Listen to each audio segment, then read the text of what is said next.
I think the name underneath here is Melissa Huang, which is my EA. So Hi, Melissa. no, her voice just got a lot deeper since last time. She'll be How are you? horrified. How are you, Dr. Shane? Really well. How have you been?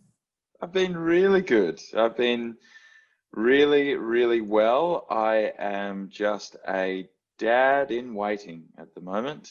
How beautiful. It's your first But one, yes? it's the first one, and it's any day now.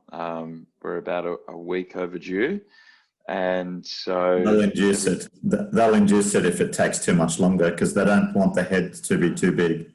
yeah, exactly. Yeah, nobody does. Otherwise, he'll be like his dad. He'll say his head's too big. Uh, No, his dad's fine. But they give you a substance called syntocinon, yeah, which which is is the artificial hormone. But the body yeah, produces a hormone called oxytocin. yes, And syntocinon is just the artificial version of it, which they will synthetic. definitely give you to make sure that the wife, and literally then the body goes into contractions almost immediately. Yeah, yeah. Yeah. Well, that's what we're being told. So we're just Well, every. I witnessed three of them, so that was okay. To be honest, it's not a very gory process. It's a bit messy, but it's not. I mean, there's probably more blood on a tough football field game than there is until the placenta comes out. When the Yeah, placenta comes out, I've heard that. that I've is heard that. that just horrifies you when it comes out. But really, it's all over by then, so there's no danger to anyone. The baby's Yeah, safe, the woman's safe. and Yeah. you'll be full of so much oxytocin. You'll be so elated at that point. I You'll. think there's something unbelievable about when a new life comes into being, and it's just so uniquely new. And it's half you, half your wife, but it's actually uniquely itself. It's its own. Yeah, yeah, And I always say, cometh the child, and cometh with it its energy. So it will bring yes, you sleepless nights, irritability, it will vomit on you, it will wee on you, it will do all of those things. But actually, with it all comes this incredible energy that the whole house is buzzing. There'll be people who've not visited you for months. Your parents would be coming to see you once every 2 months. They will come every day. Your auntie and uncle, they're all coming. Your cousins. It just brings this unbelievable energy to the house. And this little thing that can't even string a word together. everybody wants to come and look at. Yeah, and it comes to bring its own energy to you and to your wife. And I think that's just so miraculous in some ways, that whole process of delivering a new life into the world. And we're very excited. The border collie kelpie has no idea he sort of has an idea, that we've turned one of the spare rooms into, prams and cots, and he's kind of just skeptical, but I think even he knows. He knows something's up. He's just started doing a lot of laying on Kerry's belly, and just laying on her belly, and just, we'll often wait for the kicks. Because when I get home after work, I'll start talking to him, and he'll start moving straight away. So he definitely recognizes my Versus, voice. I yeah. don't know whether he's trying to give me a high five or whether he's trying to be like, shush, Dad, I'm trying to sleep. Uh, it's amazing, but you forget that a 2-year-old child has an IQ and mental capacity that is superior to the brightest animal on the planet. Wow, is that true? Yeah. So think about it. So a 2-year-old child is capable of cognitive reasoning, of didactic thinking. It's capable of repeating large phrases strung together.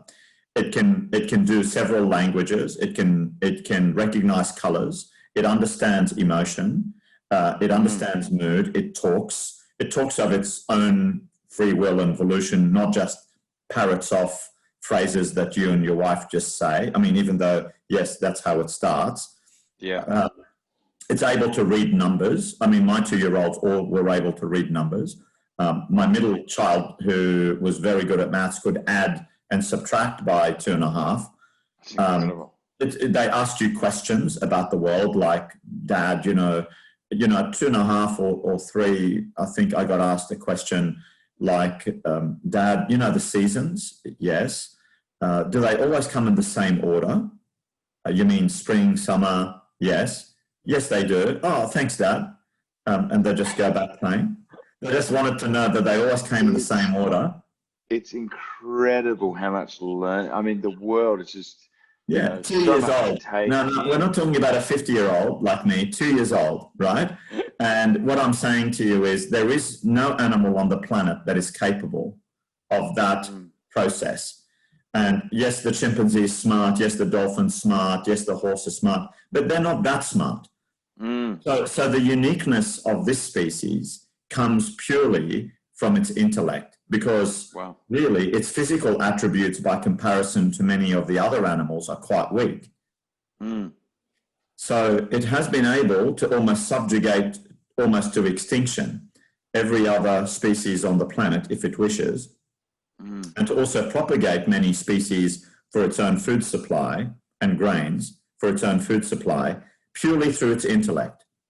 And it's hunted the largest animals on the planet, like the blue whales, almost to extinction, which shows you that brawn can never beat brain, if brain is supremely superior. So if you're not closely matched in brain power with a dinosaur, you'll always be able to beat the dinosaur.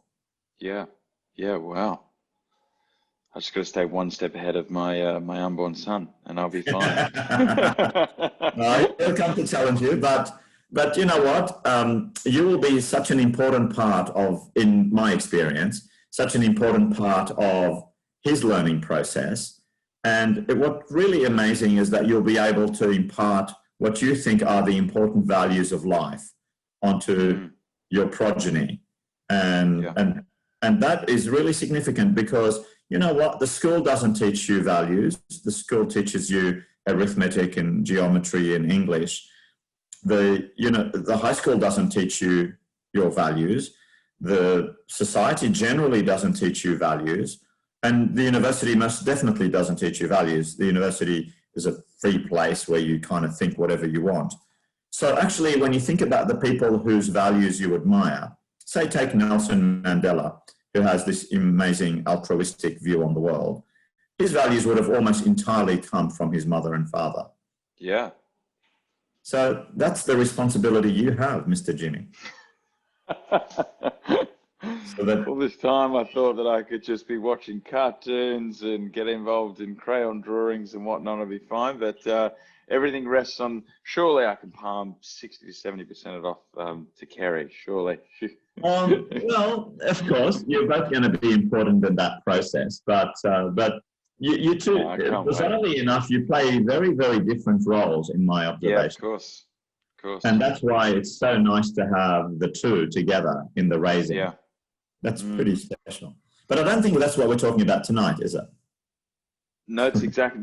I'm going to keep Dr. Shane, you're the type of person that we're going to get, we could get an hour or two in and then go, oh, wait, I had a list of things. It was like the last time we caught up, I got off and I remember chatting to, my team that night, and they're just like, tell us about the podcast. I was like, where do I start? I didn't even start. I didn't even get to my questions. There you go. But today we have to make sure you get to your questions, Mr. Jimmy. Well, let's just kick off. I want to tonight pick your brains. You're a wealth of knowledge. The billions and billions and billions of dollars in property development and rezoning and everything that you've done, and over 3,500, 4,000 keynote speeches in property, if not more. So I wanted to dive into couple of big issues. Personally, this is something I've just written down, questions that I sort of want to know about.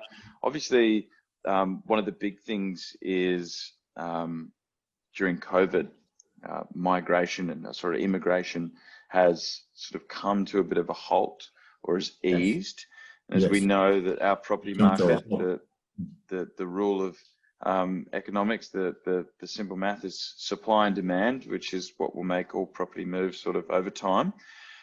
What do you think's, especially due to COVID, what do you think the impact's going to be on the property industry and the sort of broader Australian economy? Well, COVID has had definitely an immediate effect, but the immediate effect is not felt immediately. It takes a while for it to be filtered through the system.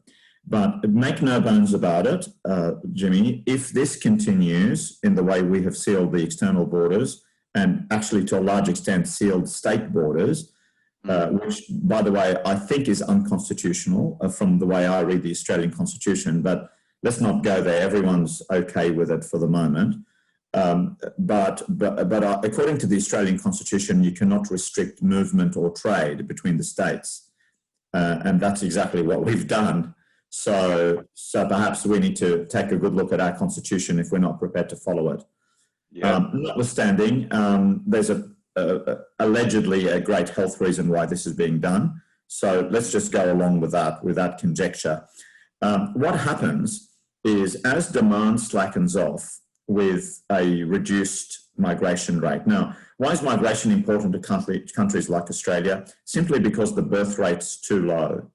So the birth rate literally at the moment does not replace mum and dad.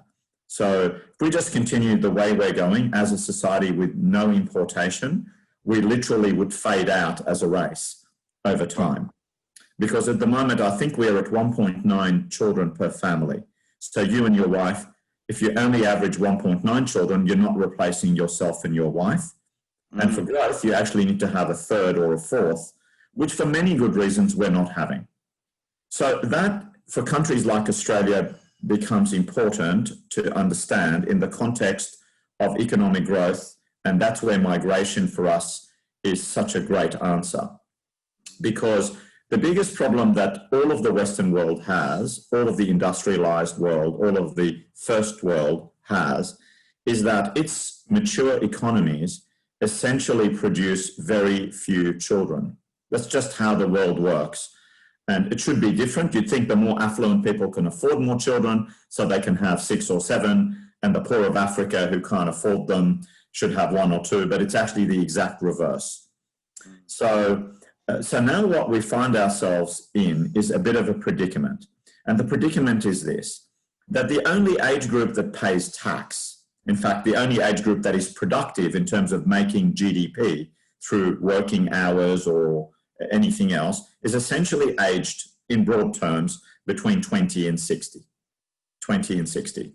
So before you're 20, you cost us a lot of money. We have to educate you, give birth to you, look after your household, send you to primary school, send you to secondary school, pay HECS on your behalf to go to university. Now, when you get to about 20, you generally have done a first degree of some sort or a trade. You start earning money. You start contributing to the tax base that we need to run the nation. That's really significant. You stay in that economy for about 40 to 50 years till you say 60 at least. And then at 60, we have to look after you a lot more. Your health costs are quadrupled. You're no longer earning tax dollars to pay into the system, and so on. So actually, that demographic that's aged between 20 and 60, essentially your demographic and mine, is the most significant demographic to look after because it is the only demographic that pays tax. So going forward, if that's not being supplemented and supported by a proper birth rate, a healthier, the birth rate is acceptable, but it's too low for even replacement value currently in Australia, then we do have to import people in the 20 to 60 age group. Now, when COVID came, we've decided that international borders all have to be sealed. Initially, certainly for a good reason. Today, I would question that reason. I don't quite understand why, as a part of a formal migration policy, we can't have 2 weeks of quarantine at the Holiday Inn hotel at a cost of $2,000 or $3,000 that either the taxpayer pays for or even the migrant pays for. And most of them would be happy to have that as part of their visa requirements. And I don't understand why after that, if you've tested negative, you're quarantined for 2 weeks, you've tested negative again, why you can't come into our economy and start and migrate or come as an itinerant worker or do all of those things that we need in the Australian economy. It eludes me why that's not occurring. I suspect it's more politics than policy.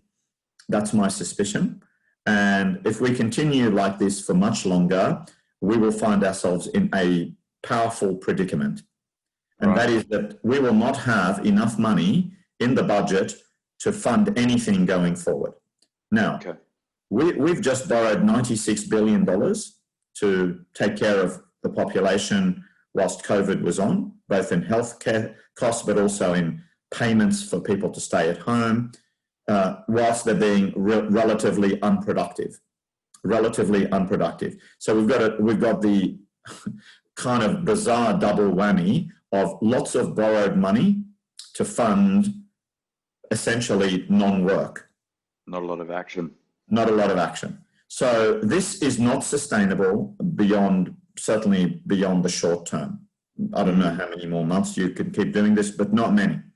Otherwise, we will be leaving the next generation a borrowing bill that certainly our parents didn't leave us, and that might take them their entire lifetime to pay off.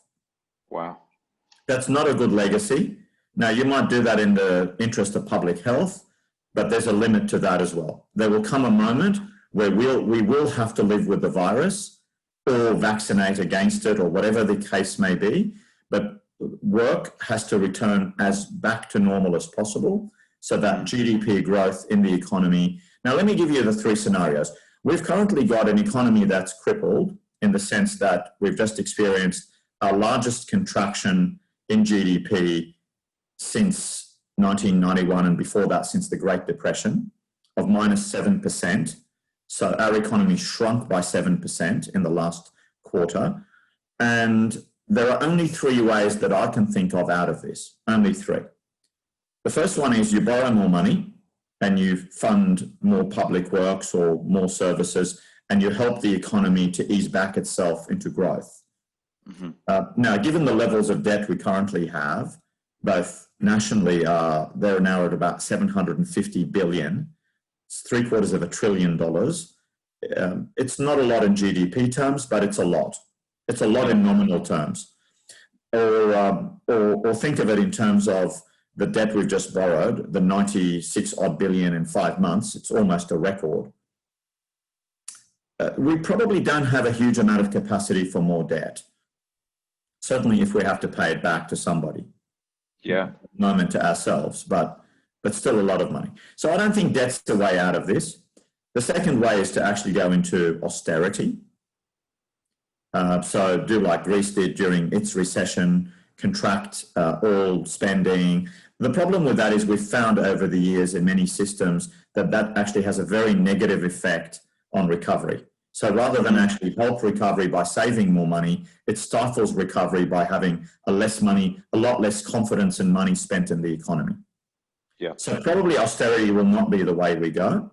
There is a fourth way, and that is you can actually increase taxation. Yeah. But if I'm not earning a lot of money, whether you tax me at 30 cents in the dollar or 40 is irrelevant because I'm not even paying 30. So taxing me at 40 when I'm not earning a lot of money is also kind of ineffective. It will just upset the populace for no obvious reason, and you won't end up collecting more tax revenue. So probably that's not a great outcome. So that leaves you with only really one viable, realistic, proper solution to this, and that is growth. You've just got to get GDP to grow again, and everything looks after itself from there. The private sector recovers, the public sector contracts into its normal role, right? Public works projects then produce a lot of private sector jobs. There's a lot more tax revenue being generated. The economy is growing. Tourism is back on track. Students are back into universities and paying. It's I think our third or fourth biggest income earner. Tourism is back on track. You know, that sort of stuff is what you need for GDP growth. And then you'll have the tax revenue to both pay back debt and create new public works projects. Yeah. So growth, what you're saying really is the only, and how do we get growth? And how do we get growth in a short amount of time? It obviously can't happen overnight. Is immigration the answer? That's one of the key factors. I mean, you want more people people say that's counterintuitive because if we've got, say, 7% of the population unemployed, why would you bring external people to come and do those jobs? And the answer was actually more complex. Yeah. So on that, with the unemployment rates at the moment, if you look at, you talk about a recession, you generally see a steady decline going into job loss. But we've seen a sharp decline due to being off the back of this pandemic.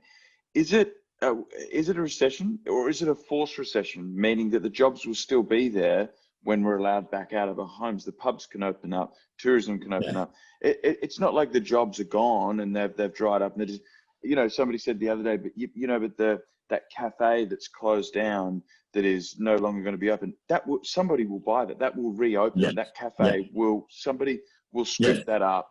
Those jobs are still there. Am I correct? Yes, you're correct. But of course, take the hotel business, take the Hilton, they're empty. Sure.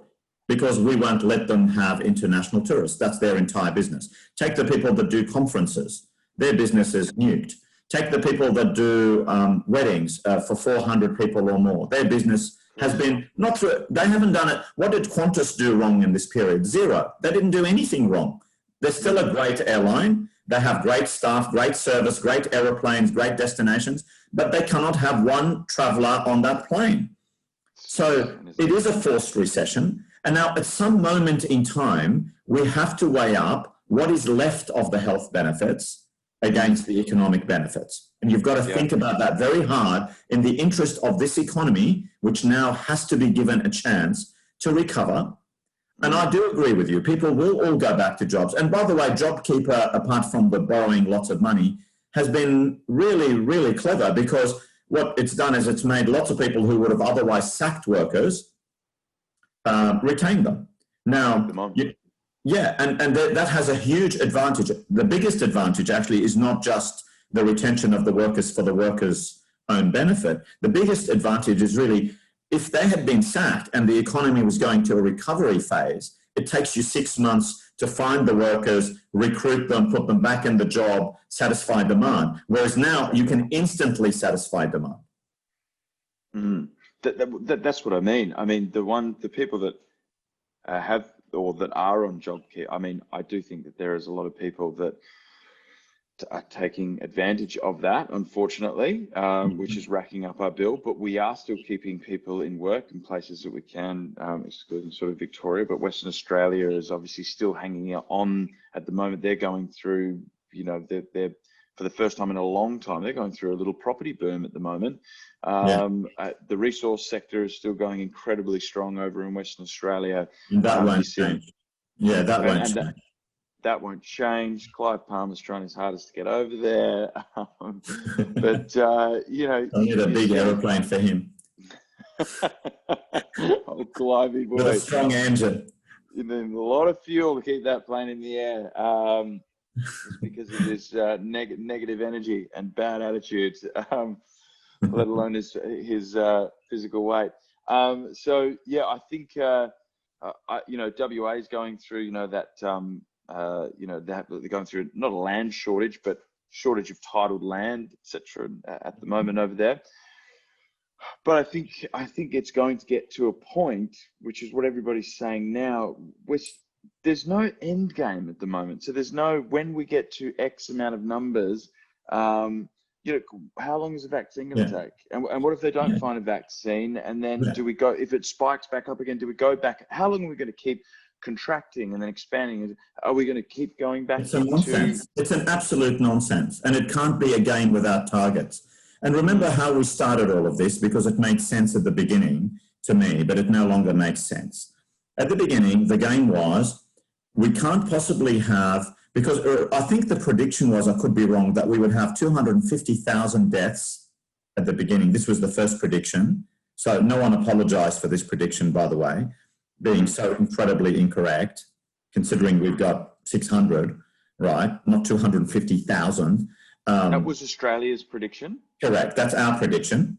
And therefore, there'd be millions infected, 250,000 deaths. That was the prediction. So when you have those sort of scary numbers, the biggest health worry, of course, is that if you have limited number of ICU, intensive care unit beds, that doctors would have to make very difficult choices for otherwise perfectly healthy people who have all presented at the same time with chronic symptoms, and therefore you'd have to let some of them die and some of them live. But here's what we have right now. We have 7,000 hospital beds in intensive care in New South Wales right now, with 0 people in them. Zero. And remember what happens. What we found now statistically in Australia, it's higher overseas, but in Australia, 1% of people who get infected actually need to go to the hospital. 1%. Not 50, not 40, 1%. So for 99% of us, if we were infected, we would just be told, go home, quarantine for 4 weeks, we test you in 4 weeks, in 2 weeks. If you're okay, you can go to work. You've now got the immunity from the virus. You've got the antibody. But 1% present to the hospital. So in our preparation, and it is very prudent because at the beginning we didn't know, nobody knew, and the government reacted appropriately at that moment, I feel. But now we're in a different kind of space. We now have every news bulletin on anything you read or see or hear or listen to has 20 minutes at the beginning of every bulletin. Update. About the pandemic. And it's this meaningless drivel minutia, kind of this excruciating minutia of there's 2 here and 3 there and 100 less and 50 more and 61 less and 81 more, when the number of infections is actually not that relevant if only 1% of them is going to end up in hospital and you've got 7,000 hospital beds to cope with it. Of course, we care about the people, but we don't report the flu numbers. We don't report the pneumonia numbers. We don't report a million other viral numbers. Why has this become an obsession? I understand that it's highly infectious, and I understand that at the beginning we were very worried about the dead being 200,000, but that didn't eventuate. It did not happen. It's crazy, and it's, sorry, no, you go. No, now we need to kind of worry about the most important next thing. Now that we've controlled, I think, very well the health aspects, how to reopen all the borders, including the internal ones first, without this absurd state patriotism of I will protect New South Welshmen against Victorians and Victorians against, that is so un-Australian, right? We're all in this together. We're all paying taxes together. It's the national taxpayer that's funding all of this. Only have that attitude when we're playing rugby against each other or AFL. Then it's fine. Yes, that's right. But they're sports, right? That no one dies. No one lives or dies. And at the end, this will end up being much more of an economic issue for us now from here on than it will be a health issue. Now, I think a vaccine will happen this year. I'm optimistic because I said that before 3 months ago when people asked me. And the main reason I said that is I think they've spent something like $100 billion US on this vaccine in 3 months. Now, there has never been $100 billion spent on any vaccine development in 3 months in the history of humanity. So you'd think that the chances are of finding one pretty good. So, and I'd say it will happen this year. Is that money? Is that because of money? You find a vaccine, is there money to be made in finding a vaccine? And probably not so much money on this occasion, but the governments who are losing billions and trillions of dollars have basically thrown money at it, saying, if I spent $100 billion on a vaccine, it wouldn't matter because I'm losing $500 billion a year in the COVID effects. Yeah. So this is worldwide, of course, but of course the US budget is the biggest and they have the most advanced medical science anywhere in the world by a long way. But the Oxford vaccine is almost ready. There's stuff in the US that's almost ready. There'll be others that are ready. Mr. Putin said his stuff's already ready. Of course. North Korea said they came out with the vaccine last year. I was curious to understand that Mr. Putin was going to give it to his daughter. I was thinking, why his daughter? Why wouldn't he try it on himself? Yeah, how was that? No, not me. He's immune. He's immune, yes, of course. So I think this is having an effect on property prices as well. So because it's limited migration, it's also got the uncertainty factor, which is spooked investment. Property has done okay through COVID, I feel, because it's alternative. Usually you compare property returns and both in capital gain and in rental returns to the zero risk rate. And the zero risk rate, which is the money you can put the money in the bank for or buy bonds with, is actually quite close to zero. So if I was to give you $150 million right now and said, please, Jimmy, invest it for me and I'll come back. I don't need much more than 6% return. I'll come back in 5 years. If you can make me 6%, I'll be happy. You certainly wouldn't apportion any of it to cash or bonds, because if you did and they're at zero, then you'd have to have some other investment that you do really subsidize that part of your portfolio.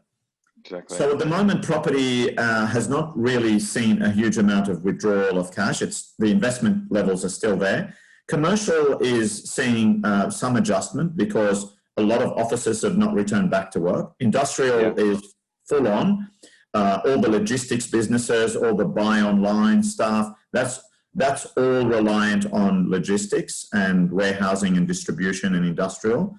That's all going full bore. Mining and agricultural industries have stayed strong. They are as in demand as ever, and they're a big part of our exports. But tourism, which is, I think, our second largest export, and student education and student learning and student accommodation are both suffering very badly. Tourism and hospitality, of course, is suffering as well. And so all of those sectors, I think, are definitely in need of help, and they will need to be rejuvenated as soon as possible. And they can spring to action. Qantas hasn't done anything wrong. The Hilton Hotel hasn't done anything wrong. By the way, I own no shares in Qantas or the Hilton, so any free advertising is sponsored by them both tonight. So no,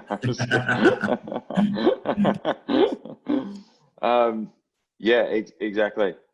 This is property, because it's tangible. It's an asset.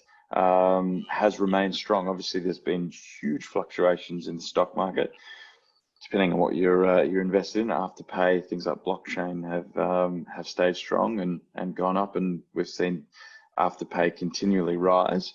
But property has remained strong, and I think that and correct me if I'm wrong, Dr. Shane, they've stopped outside investments, haven't they, from investing into Australia at the moment? They haven't, but there was they haven't stopped them, but actually they're all busy in their own countries with their own problems. Sure. So it's not been a great international investment place. But I think going forward, Australia looks to me, certainly comparing it with many other places in the world, to be a very lucrative place to invest, simply because its agricultural and mining sectors are definite growth sectors. Its tourism will be as good as anyone's going forward. And it hasn't suffered too much from the pandemic, nor has it comparatively borrowed. I mean, this is a crazy thing to say. The only reason our borrowings don't look too bad is because other people have borrowed more. And it reminds me of that. I don't know if you've watched that movie Ice Age, that kids movie. Yeah. And what happens is there's a dodo in that movie. Which is an extinct bird. Which, if you've seen a dodo, it's sort of like a big kind of duck with a big bill. Yeah, it looks a bit like an almost like a flamingo. It looks like an albatross a bit, I think. Yeah. So the thing is, it's a flightless bird, and what happens is the squirrel, who's the star of the cartoon or the animated movie, he upsets them, or he's arguing with them, and they get mad. The leader of the dodos gets mad, and he just chuffs off and says, "I'm going to fly off the cliff." And he jumps off this very high cliff, and if he gets, he's a flightless bird, and he falls to his demise 100 yards down. Now, all the other dodos are following the leader dodo and jumping off because they're all flying off.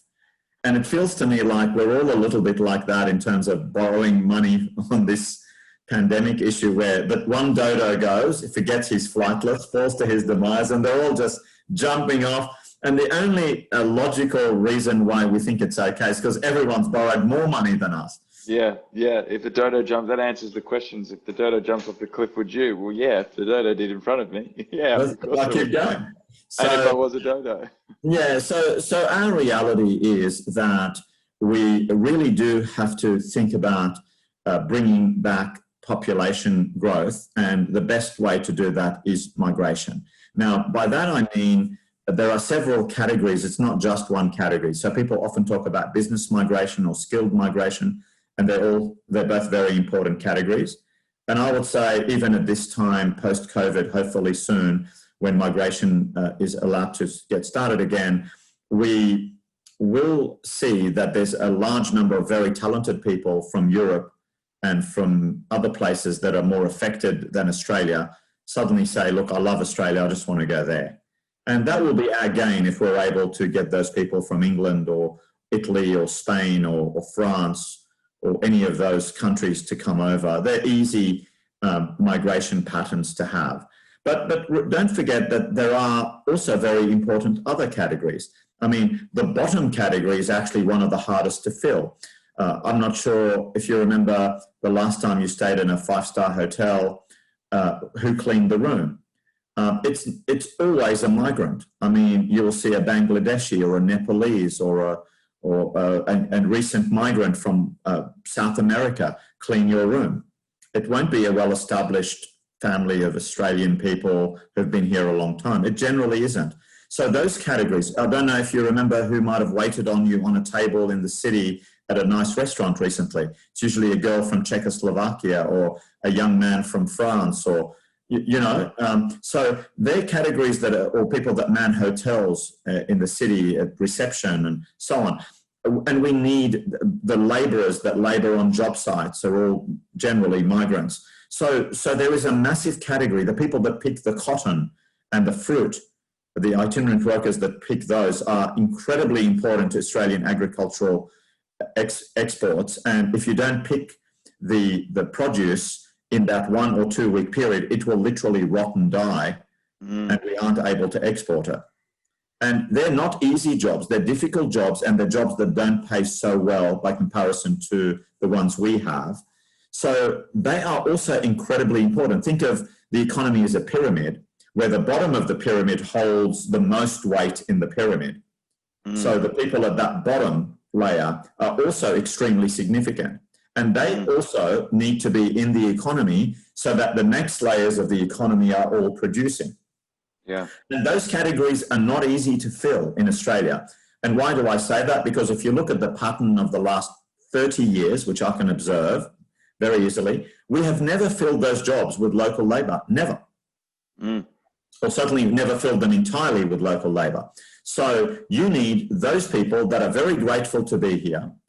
The young woman from Czechoslovakia, from the Czech Republic, who just loves being in Australia and wants to marry her Australian boyfriend, and she's waiting on the tables at the nice restaurant in the city. She's working really long hours. She's working hard, and so is he, because they just to live here.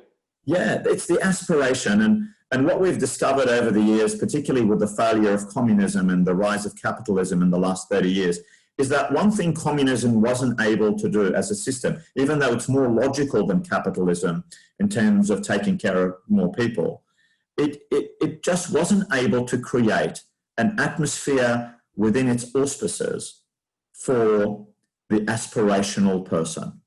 And once you've killed aspiration, no one works an extra minute. No one has job satisfaction. And that's, I think, where we need to go back to, that aspiration. How do we aspire to be a better community, a better society, a better Australia, a more productive Australia, a growing Australia? And I think that can all come with the right attitude to growth. And we can see that in both the public sector and the private sector. So at times when the private sector isn't able to invest a lot, the public sector has to, with borrowed money or with government money, come and do big infrastructure projects. That's what we did in the recession when we built the bridge in 1930 and opened it in 32. It started in the 20s. So we were in the Great Depression at the time. We had 20-30% unemployment. We had a lot of youth unemployment, right? And the bridge was an incredible idea because, if you think of what J.J. Bradfield did, he actually had no money. He just had a great idea. He had no money. He had to go to England and begged for the money, and they gave it to him. Wow. In the middle of not a recession, the Great Depression. Now that guy would be able to talk. He could spin a yarn, couldn't he? Or he had aspiration. He was a motivator. He was, and there we are. You wouldn't know where Sydney is in the world if you didn't see that bridge and that opera house. Exactly. They're the icons by which we measure our city. Wow, and that money came from England. Yeah. Wow. And because we didn't have it here, and it just basically brought together this idea, and he presided over both the design, the physical architectural design and the structural design. And he employed hundreds, thousands of people who would have been idle in the recession with no work.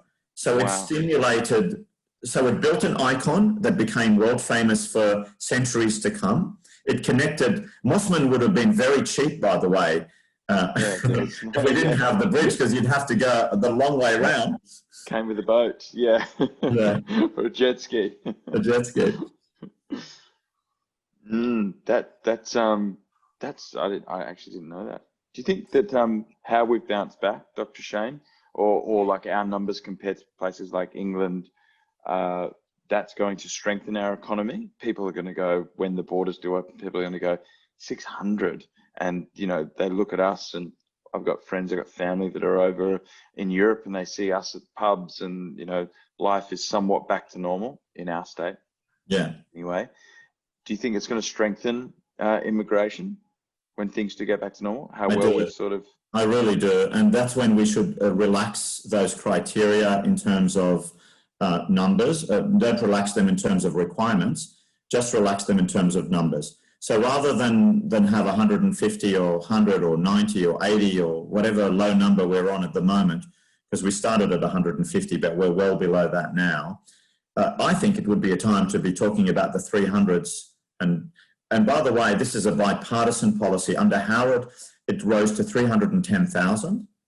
And under Keating was 287,000. So they're the two bigger numbers. And they've come from different parts of the political divide. So this is not a partisan policy. This is actually just good economics. To open it up, get more people in. Would you say that, but you're saying that you're easing the restrictions, so keeping the same restrictions, just more people that fit within that requirement? Well, I'm saying if you want people to contribute to GDP growth, the more people that are producing stuff and making it, in hours worked, the more GDP we're going to have. So the easier we're going to find it to pay this debt and get our economy to recover. And we have an amazing country that everyone wants to come to. And it's not hard to guess why. I mean, John Howard once said to me, and by the way, 9 prime ministers have been to our office. So I've had the pleasure of meeting all 9 and spending one-on-one time. That's not the Prime Minister said. That's the Prime Minister said to me. There's a big difference. Continue. Yes, it is. Thank you. The Prime Minister said to me that he was once in conversation with Alan Greenspan, perhaps the greatest chairman of the Federal Reserve of the United States. They were debating economics, and he did say to Howard that he thought that the Australian middle class, and that's the measure of any great economy, is how well its middle class lives. He said the Australian middle class has the best standard of living of any middle class in the world. And I think if you've been to England and to France and to Germany and to Spain and to the United States, and I've been to all of those places many times, you know that our middle class lives better than all of them. We've got a great standard of living. Yeah.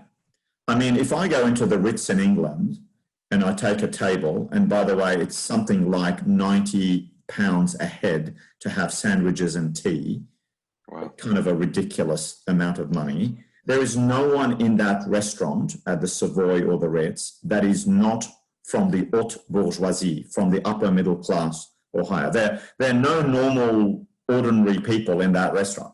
Whereas if I go to Aria's, if I go to Rockpool, there's some rich people, but there's a plumber who's celebrating his birthday with his wife. There's there's a group of young people who shouted their friend, dinner out because it's her last night before her marriage. It's, there's all of that. So actually, we live a great standard here in the middle class in Australia. And I think that is very attractive to the external world. But also, importantly, it is still a land of opportunity. If you're half good in this country or better, you will make it and you'll do well for yourself. And also, the weather is remarkable. I mean, Sydney would have to have the best weather of any large city in the world that I've been to. And I've been to 350 maybe. Wow. So, it's a good sample size. Yeah, well, it's not everything. Some people have been to more, but it's enough to make an observation. Yeah. And I mean, New York's a great city, but it's freezing in the winter. It's ridiculously humid in the summer. Freezing. And if you're there in June, you cannot wear a shirt and tie without sweating your brains out. Singapore's an amazing city, but it's hot all year round. The temperature during the day is 30 and at night is 28, and you sweat wearing a suit. You go to Paris or London in the winter, or even in Italy to Florence or Venice or Rome, it is so cold. I mean, you can't walk without hat and coats and earmuffs and all those. Chicago in the winter is something to behold. It would be, I think the day I was there last time, minus 20. Wow. It's on another level of cold. Chicago, yeah. Well, it's on that beautiful Great Lake, which freezes over. It's gorgeous, That's spectacular, but gosh, it's cold. And you know what? It's really novel to scrape for an Australian ice off the windscreen, but I'm told if you do it 40,000 times, it's not novel at all. I have family in Canada that say exactly the same thing. And I remember when I went there for Christmas, and I was, Mike was like, "Oh, I've got to shovel the snow," and I said, "No. Oh, let me shovel the snow." And they're all laughing, thinking that I was crazy. I'm like, this is amazing. And they're like, you can come and shovel the snow anytime. For us, it's such a novelty. Yeah, I'll tell them we need to travel 7.5 hours 8 hours in a car to see it. Yeah, exactly. Otherwise you can't see it. But you go to somewhere like Riyadh, Saudi Arabia, where I've also been in the middle of summer, and it's probably 48 degrees for 40 days in a row.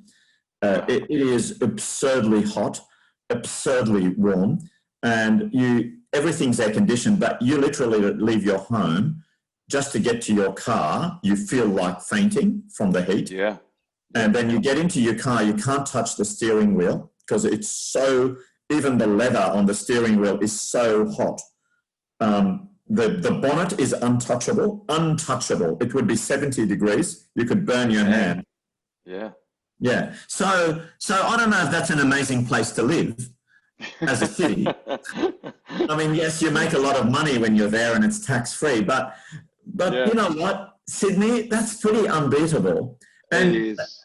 And Melbourne is divine and Brisbane is beautiful. I mean, when they do the most livable cities in the world survey, 3 or 4 Australian cities are in the top 10 every single year. Every single year. And that's why I agree with you. Stopping, or capping it.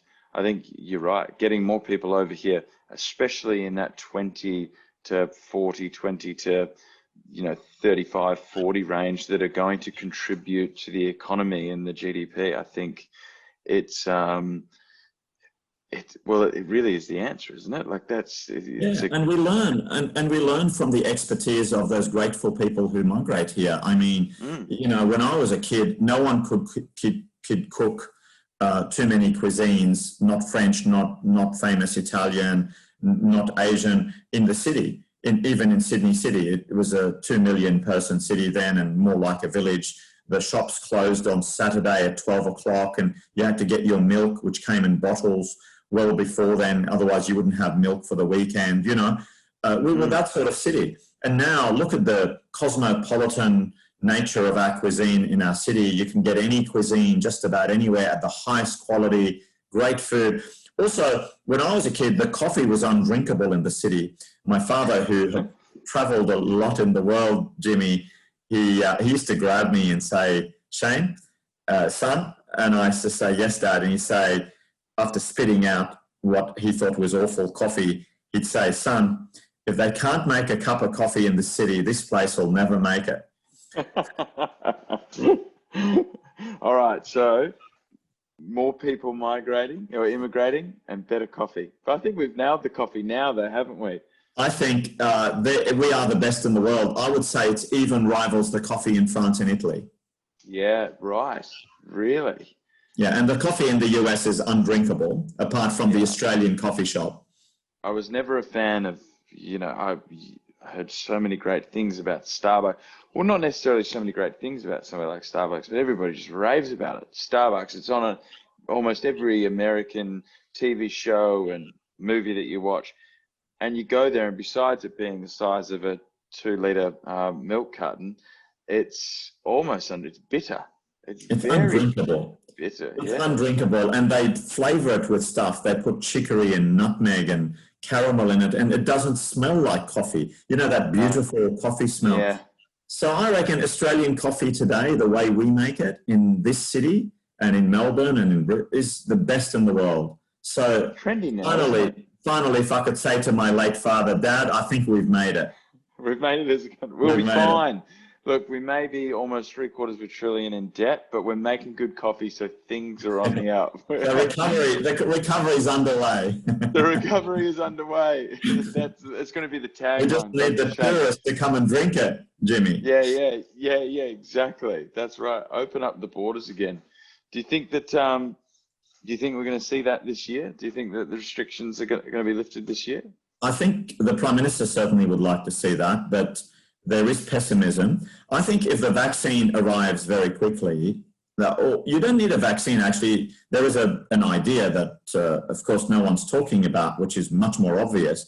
If you could have a test that could give you an instant and very accurate result, like a breathalyzer, say, then you could actually have it in the shopping centres, you could have it on the aeroplanes, you could just test people, and if they test negative, they go on. I mean, yeah. And you could afford it to be wrong 1 in 100. It wouldn't matter. No, I agree.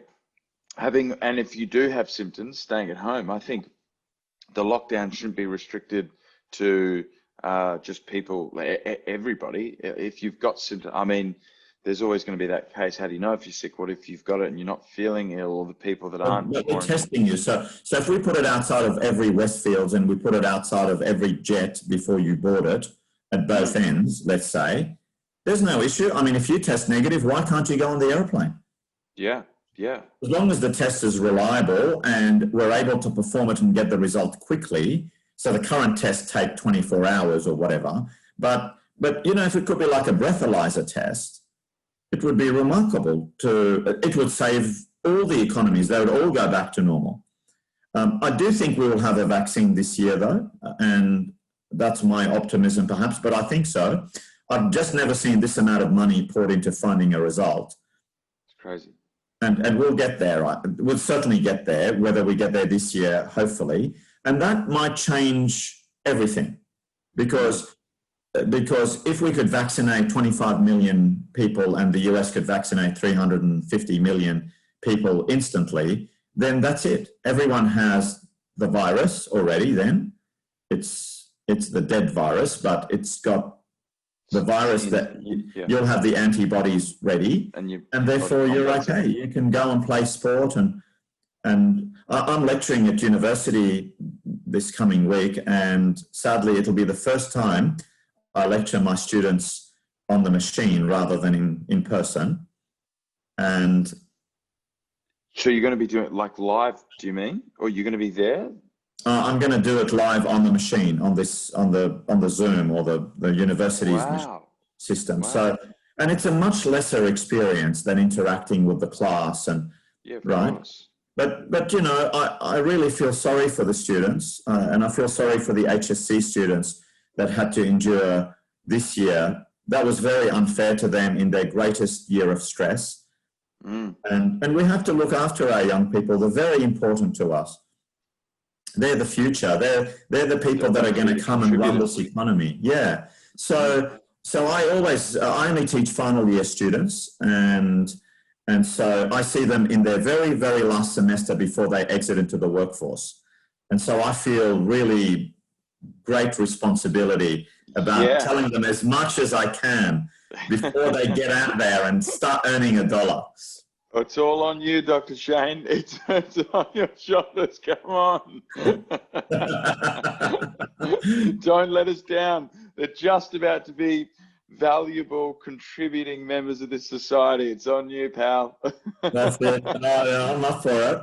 So, and I find this the most exciting stage of a young man or a young woman's life, because you're kind of in your 20s and you've been through 12 years of school and 4, 5 or 6 years of university, depending on what double degree they're doing or single degree. And I see them in their final semester, and you know what? It's so exciting because now you kind of been taught a lot of formal teaching, both university and school, and you haven't applied any of it yet to real life. And you're about to go out there and give that a go. Yeah. And I think that's such an amazing period in a young person's life. 100%. Yeah, it's probably one of the most important. And I think for you, it'd be great to be around because they're so excitable. Yeah. And I talk to them about, business and what we should do, and not just about the academic text that they have to learn. My course at University of New South Wales that I'm about to teach is one that I wrote myself. So wow. I wrote the course material, and therefore it's tailor-made to bring together multiple aspects of their coursework, but also to just plow the theory into lots of practical, so that when they go to real life and someone says, here you go, here's a file, do this for me, you don't say, what is this? What is a DA? What is what do you mean the act? What act? These are things you have to learn on day one on the job. So rather than the employer teaching you, I try and teach them before they go out there. I teach them property law, what is the concept of value, I teach them about duty of care.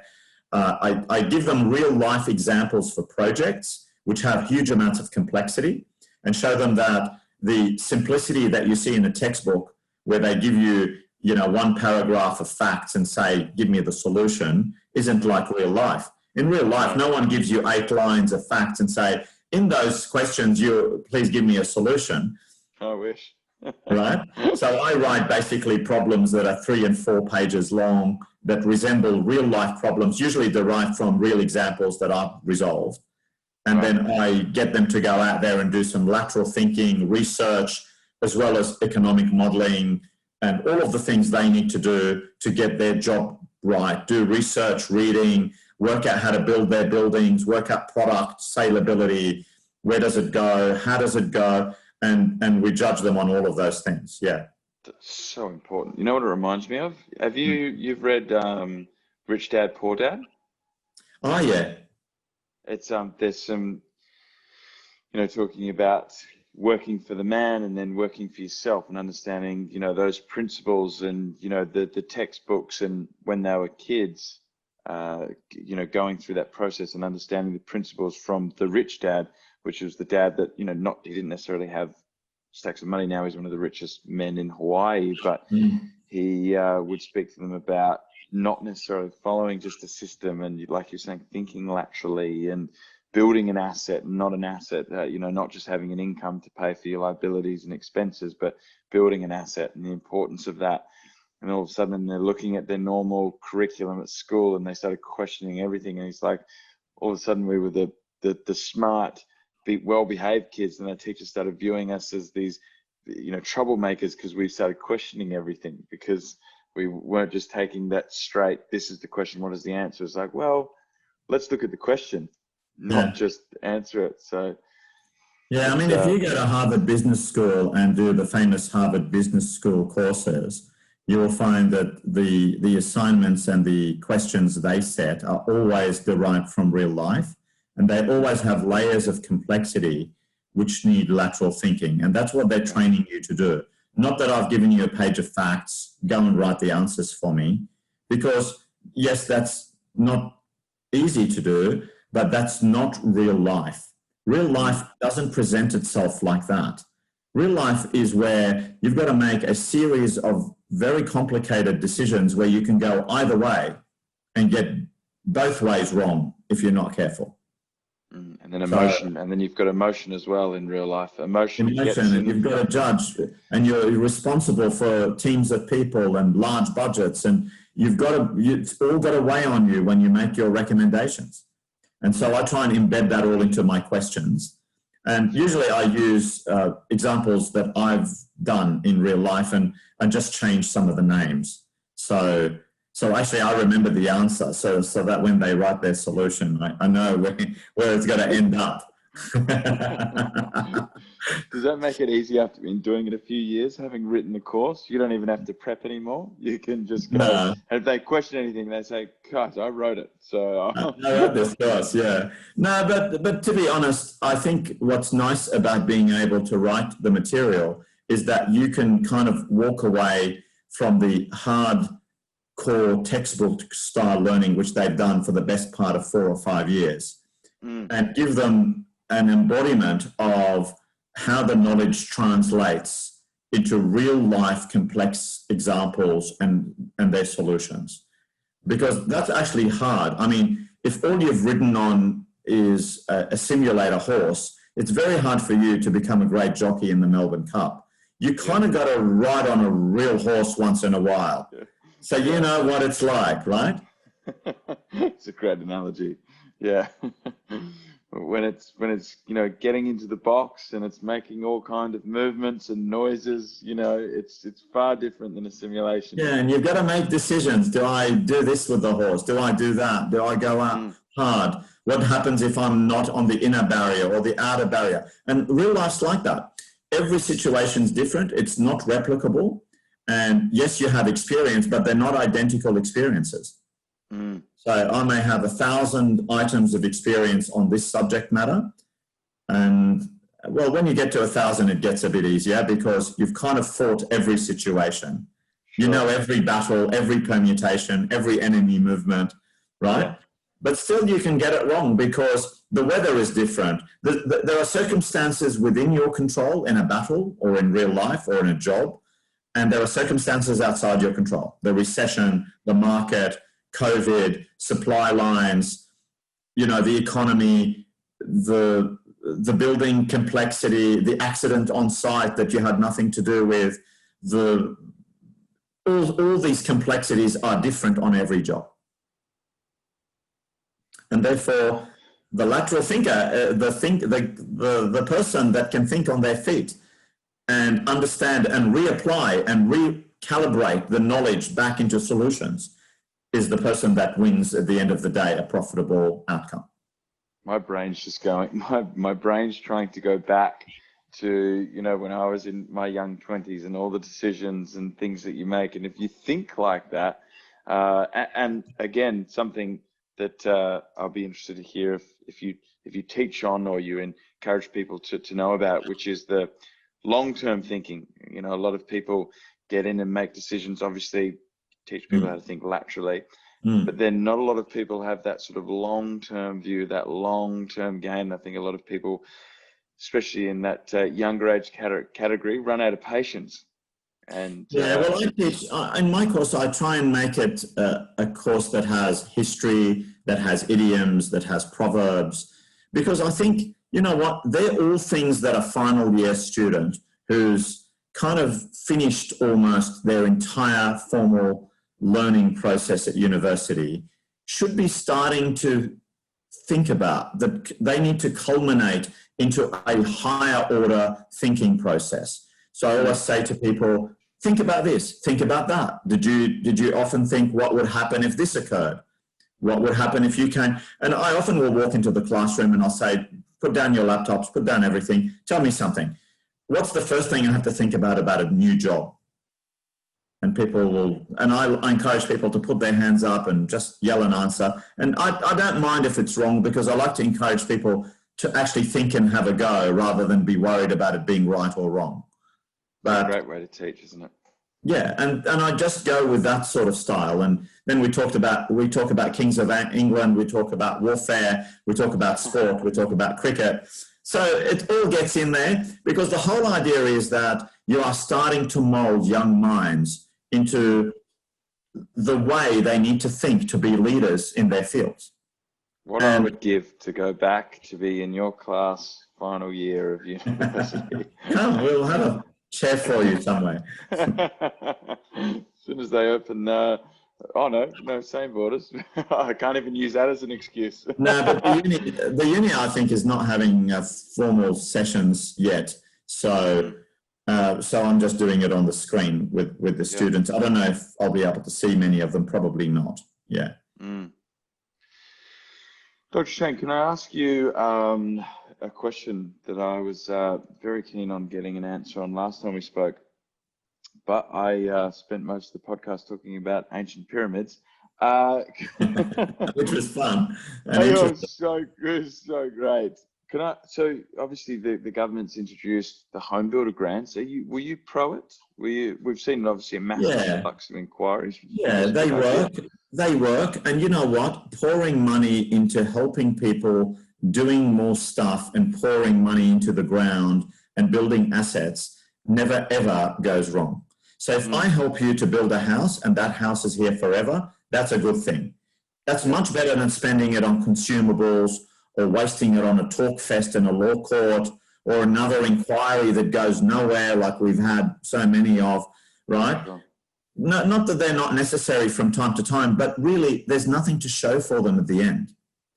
And whereas a house, you've got something to show. So all those grants I thought were excellent, and they've stimulated people's interest, especially in a time where things are not particularly positive outside, to go and build their homes and have the joy of building something from scratch. It's a wonderful thing. And also anything they can do to stimulate industry. I mean, the Treasurer's already talking about tax cuts, and that may be counterintuitive, Jimmy. I mean, you might think, how does tax revenue rise if we're having tax cuts? Well, what I think we have seen in other examples around the world is that actually it works. And the main reason is that if you're adding tax or your tax is high at a period when people are not earning a lot of money, you don't earn the revenue anyway. Yeah. So if I'm taxing you at 30 cents on the dollar, if I'm taxing you at 30 cents on the dollar and your income is low because the economic situation's not great, well, whatever you're paying out of the 30 cents to me is not a lot of money. But if I reduce that to 22 cents, and that meant that you're making more profit and you're employing more people, and those people pay tax and they go out and spend in the shops and they go on holidays at Coffs Harbour and they blah, blah, blah, and so on, and they go and feed their families and they get off the unemployment queues and they go, actually at the end, that could work better. And we've seen that it actually works better. So here is the simple theme of this whole session. Economic growth will be the only savior out of this malaise. The question now is, let's stop worrying about what's happened. It's happened. Let's stop being panic merchants going forward, right? Because that's not going to help confidence. Let's have a plan for how to get out of this COVID, and at the same time have an economic recovery plan that stimulates growth. Growth will be the only way out of this, and migration will be an integral part of that equation. I love it. Dr. Shane, I think that's the best place to leave it. Thank you so much for another great podcast. Can I ask you, obviously I want to have you back on ASAP.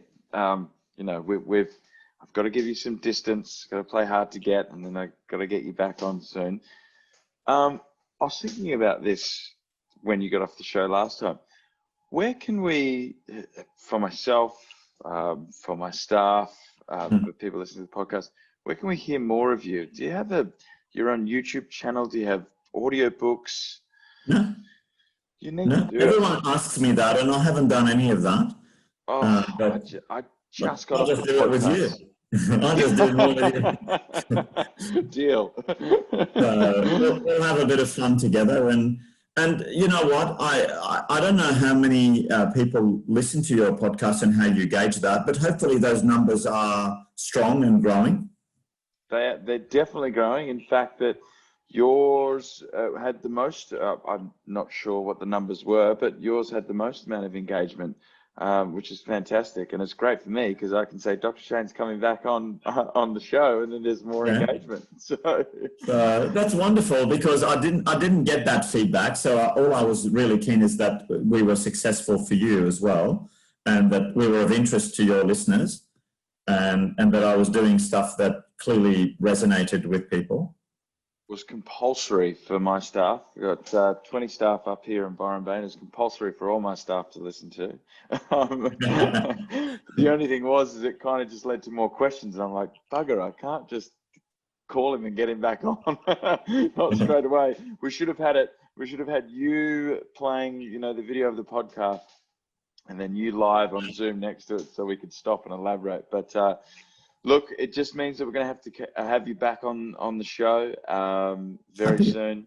Happy to. And again, I think I've only got through 3 questions of 19 that I've written down, but guess what? You're not going anywhere, and neither am I. But the next time I speak, we'll both be dads. So I'm going to look forward to that, and let me know, because if I could quote Bertrand Russell, it is an experience whose universality does not make it common, but invests it with grandeur on that very account. I love it. I love it. Dr. Shane, thank you once again. Thank you, Jimmy. Love having you on the show, and I'll speak to you soon. See you next time.